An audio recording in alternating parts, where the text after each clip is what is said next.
Okay, we've seen a succession of communist governments fall around the world and change over the last few years and over the last few weeks.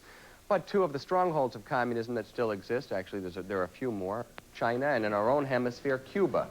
Here's a man who used to, your family came from Cuba? Yes, I came from Cuba, my family came from Cuba, and I'd like to ask the panelists here, how many of you have lived through communism, number one? What was wrong with Cuba?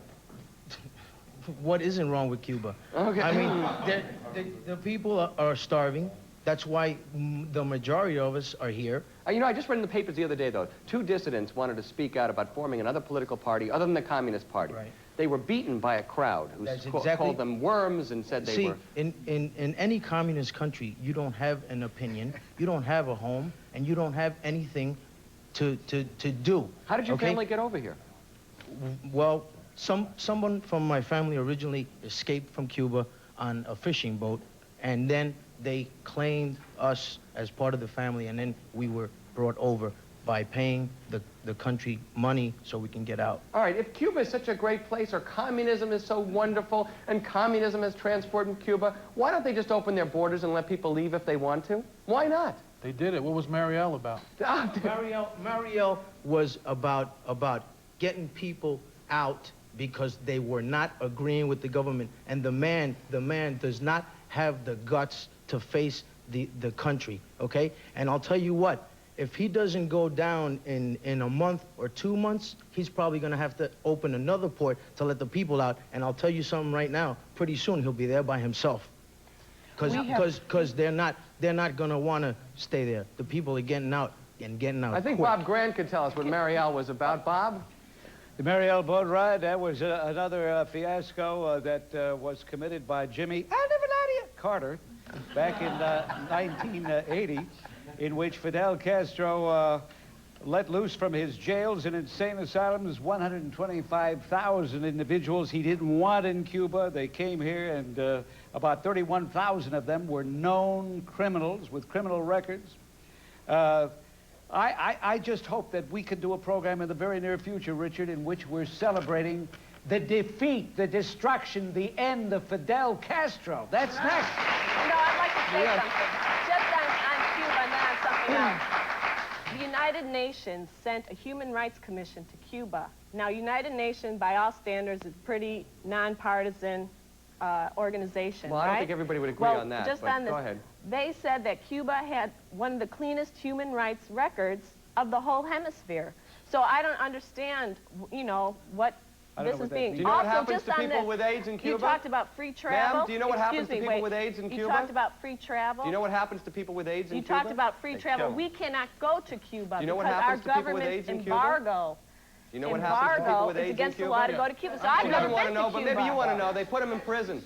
That's No, what they they do in don't. Cuba. No, they don't. They put people with AIDS in prison. They have set up whole villages, which I know people have visited there, which they say are the most humane, the most humane system to care for them. Now, I'm not advocating that here, I'm not advocating that there, but don't tell me it's a prison. They quarantine and isolate, and you are, wait a second. Yeah. You tell me what it is if it's not a prison.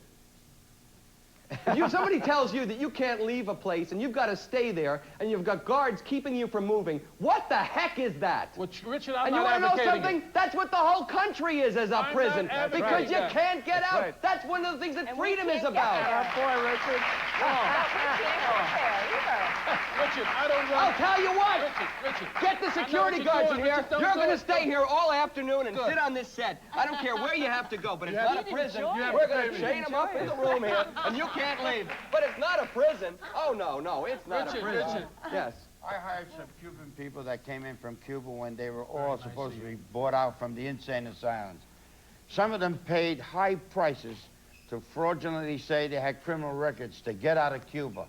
And when they were waiting to get out of Cuba, they had the men and women in ditches, living like animals, waiting to be shipped out. Okay.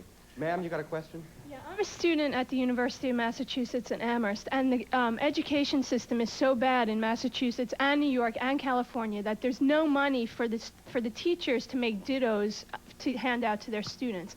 And yet, at the same time, a couple of months ago, George Bush was willing to spend $1 billion a day to kill people in Iraq. And I want to know what kind of democracy you really think it is when the students can't get an education in this Here, country. let me tell you what kind of democracy it is. Because we have an election coming up, and if people hate George Bush, they can vote for somebody else. Well, they can vote for anybody else that they want to vote for. There's nobody else. Come on, you know how many people there are in this country?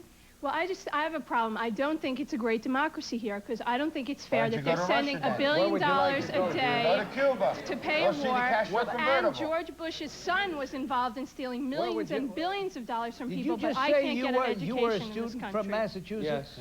I'm from New York, and I go to school in Massachusetts. But, have you been a student? That's what I am. I'm a student. You're a student? Right. How did you get into school, and how do you stay there if the system is so rotten? How do you stay there? I'm Who's saying supporting that you? since I've gotten there in the past 4 years, I'm For lucky 4 enough. years you've been going there. This is a rotten system. I'm saying Yes, that but there, the you know, system- there are, you know, there are. Well, I don't think it's a joke that students in this country can't get an education. You sound Maybe like you a think it's trained a joke. shield, dear. Listen, Well, that's I what don't you think it's a sound like, joke. too. I want to go to school. I want to get a good education. I want to get a job. I want to do things that are good for this country, You want good all for the these people of things. this All country. right, but wait, let me respond to her. I went to school. I went to 5 colleges, so I had a pretty good cross-section. Some of them were state schools. Some of them were private. One of them was known as one of the best universities in the country. It was Yale. And I never saw people. When I showed up at Yale, there were people who went to Yale who were there because their great-grandfather built the library.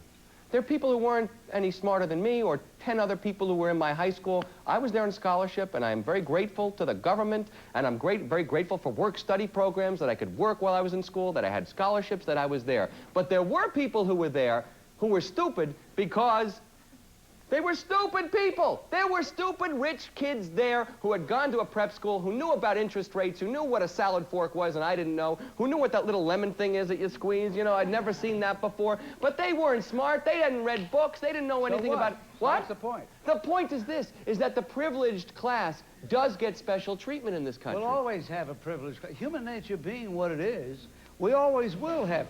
You and I, Richard, in many ways are privileged. We're on the air, you're on television, I'm on radio. But we worked to get here, Bob. Ah, and so did their fathers. But so did their grandfathers. Hey, look, nobody left me one dime.